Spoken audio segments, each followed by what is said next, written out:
Baik, saya cerita dulu sedikit ya ilmunya ya. Apa isi dari madu? Kalau tempe kan isi tadi probiotik kan, biotik. Dia bakteri baik gitu kan. Nah, bakteri baik itu makanannya namanya prebiotik. Jadi bakteri baik makannya prebiotik. Jadi probiotik itu makanannya prebiotik. Jelas ya? Tempe ini kan probiotik. Ya. Ketika teman-teman katakanlah kasih dia madu sebagai prebiotiknya, maka bakteri dalam tempe tadi akan berkembang biak. Kalau dia berkembang biak ketika masuk ke pencernaan kita, maka dia akan perbaiki isi ususnya. Ya, seperti itu ya gampangannya. Atau juga mungkin teman-teman bisa pakai ini. Sumber prebiotik yang paling baik. Jadi saya saya pengen pesan kepada Anda, mari jadi pemuda atau akhwat atau ikhwan rimpang, rempah dan kurma. Ya, jadi tiap hari itu Anda mengkonsumsi makanan-makanan sehat gitu loh. Ya, sekarang jadi tempe nih setahu saya jenis bakterinya bukan bakteri yang kuat tahan panas. Nanti coba tanya ahlinya. Ya. Jadi kalau kita makan tempe goreng itu sebenarnya sudah banyak yang berkurang. Makan mungkin feeling saya sudah habis tuh bakteri mati. Sedangkan dia kan probiotik gitu kan, bakteri kan, gitu. Jadi semakin banyak probiotiknya, semakin banyak prebiotiknya yang masuk ke badan kita, nih saya kasih solusinya aja. Akan semakin sehat banget. Itu sebabnya dalam hari-hari teman-teman sekalian, saya pesan aja 4 hal ini yang Anda coba masukin dalam list makanan. Ya. Yang pertama apa? Madu. Ya. Madu yang bagus, madu yang asli itu mana? Jawaban saya madu yang jelas sanadnya, madu yang jelas perawinya, madu yang jelas matannya. Yang belajar hadis paham. Yang nggak paham diam aja. Madu yang jelas sanadnya, ngambil dari mana? Rawinya siapa yang mengambilnya? Matannya bagaimana kandungannya itu loh. Ya. Yang pertama madu, yang kedua apa? Jangan lepas ini. Kurma. Ya, tidak hanya Ramadan, daripada Anda beli gorengan tiap hari, lebih Anda makan kurma. Jelas jauh lebih berkualitas. Ya, jadi seperti itu. Yang ketiga apa? Yang ketiga ya. Rempah. Apapun bentuknya. Ya, rempah itu contohnya apa sih?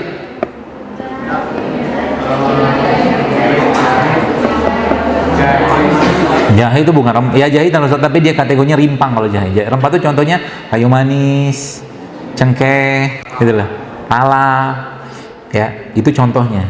Jangan tinggalkan itu.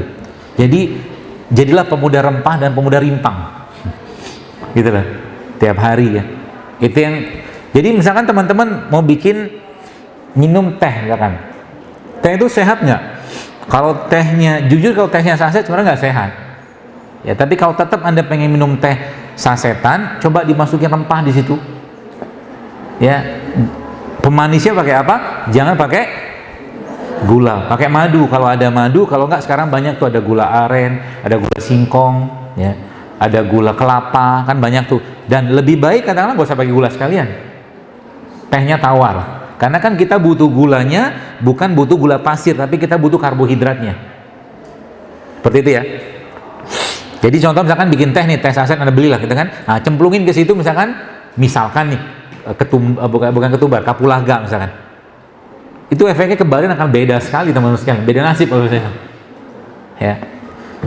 Kemudian tadi rempah ya, rempah. Contoh tadi kan ada ketumbar, ada kayu manis, ada apa segala. Itulah bahan bakunya tubuh kita. Mineralnya itu penting sekali. Yang keempat, rimpang.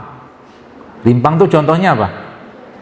Tadi, rimpang itu tanaman yang batangnya ada di dalam tanah, itu rimpang. Seperti apa contohnya? Jahe, apa lagi? Kunyit, lengkuas, nah gitulah. Ya. Temulawak, ya juga sama tuh. Seperti kurang lebih kayak begitu. Ya. Dan ada 2 lagi sebenarnya. 3 lagi maaf. Tambahannya. Yang pertama probiotik. Probiotik itu apa? Makanan fermentasi. Contohnya tempe. Nah, saya sih berharap nanti teman-teman Anda kan mahasiswa nih, masih banyak ide-ide kreatifnya. Tempe itu sebenarnya bisa dibikin bukan hanya dari kedelai aja, dari biji rambutan juga bisa. Betul, biji rambutan tuh jangan, sebenarnya kalau mau dimakan bisa dimakan. Banyak biji-biji yang kita bisa makan, biji rambutan, kemudian biji salak sih belum tahu kalau salaknya. Kedondong juga nggak tahu. Biji rambutan, biji anggur, biji semangka, biji durian. Biji durian itu sangat tinggi asam aminonya.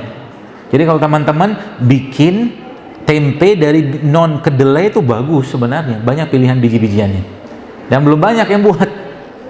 Bikin tempe ini kan gampang sebenarnya kan. Modal ragi doang. Modal ragi taruh di satu tempat selesai gitu loh. Jadi dia. Ya. Jadi bikin sebenarnya itu probiotik ya. Jadi makanan itu sebabnya mungkin adik-adik mungkin pernah baca bahwa salah satu makanan paling sehat di dunia namanya apa? Rendang. Rendang sehat nggak sih? Enak iya, sehat mah tidak. Ya. Jadi kalau salah satu makanan sehat di dunia yang diakuin adalah kimchi. Kimchi itu makanan Korea itu loh. Jadi orang Korea itu makanannya apapun dia akan makan kimchi dulu. Lihat sajian kalau teman-teman pernah makan di restoran Korea selalu ada kimchinya. Dan itu luar biasa pentingnya buat pencernaan kita sebenarnya. Ya. Kimchi. Jadi tadi probiotik ya. Ini salah satu probiotiknya. Contoh yang lain probiotik apa? Banyak miso. Miso tuh probiotik tuh. Ya. Itu masukin ke badan tiap hari itu. Dan yang ketiganya yang keberapa? 1, 2, 3, 4, 5. Tadi kan udah 4. Yang kelima berarti yang keenam. Yang keenamnya prebiotik atau juga tambahkan situ asam amino. Contoh kayak begini nih.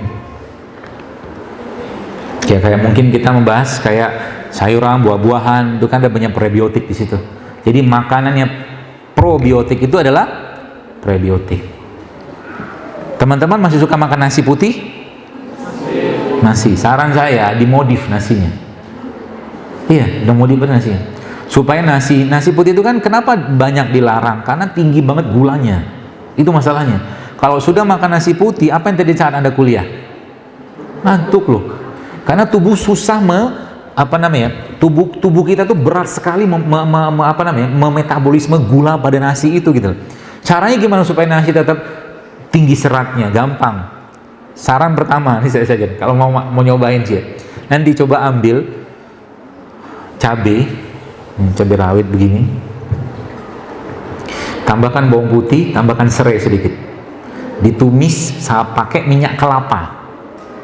Ya, tumis pakai minyak kelapa atau kalau enggak pakai minyak zaitun, tumis api kecil aja.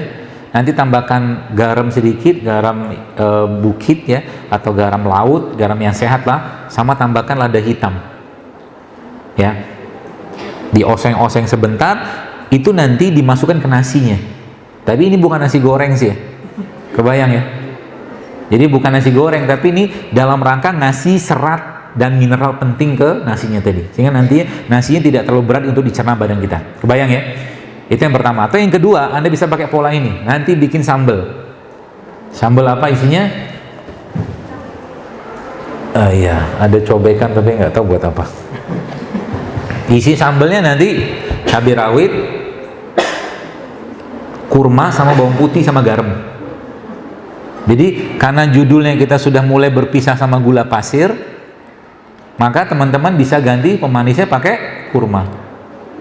Gitulah. Diulek-ulek sebentar, lalu ini tempenya Anda hancur-hancurin, masukin ke nasinya, maka nasi Anda full serat, full protein, full probiotik. Kebayang ya?